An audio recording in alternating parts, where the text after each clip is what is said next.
Så der er det der forhold mellem, når vi skruer op for frekvensen, så skruer vi ned for bølgelængden. Så I kunne se, før der havde en bølgelængde, der faktisk var herfra, og så helt herud til. Nu har vi skruet op for frekvensen.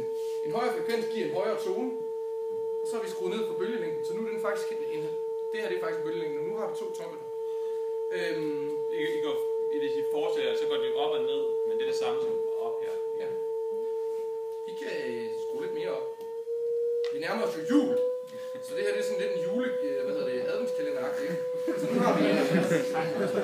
har vi 3 til at køre herinde, og hvis man sidder sådan lidt og bliver sådan lidt, okay, der er ikke nok ild, så skruer man bare op for lyd.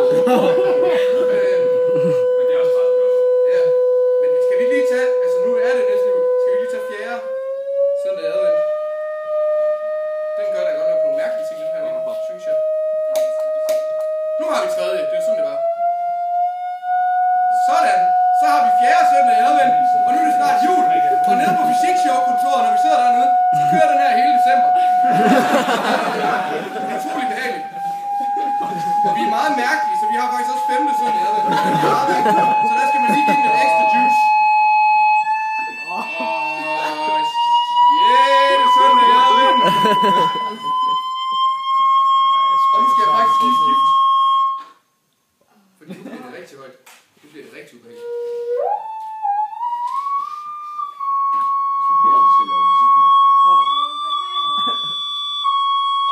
Det er en rar lyd. Hvad har vi nu? 1, 2, 3, 4, 5, 6, 7.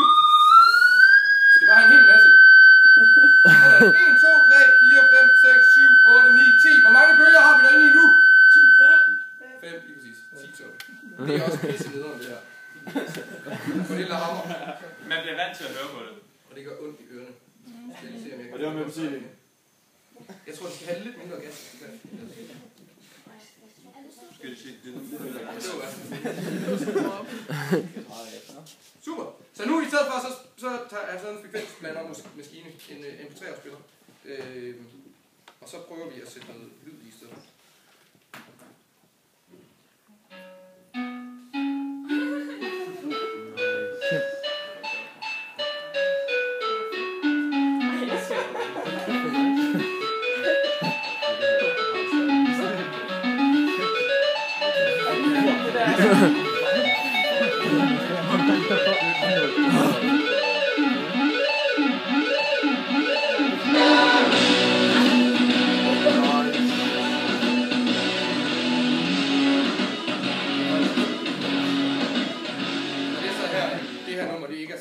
Fordi indtil der har vi haft stående bølger i flæng på den. Har I ikke noget dubstep? Jeg tror YouTube har masser af dubstep.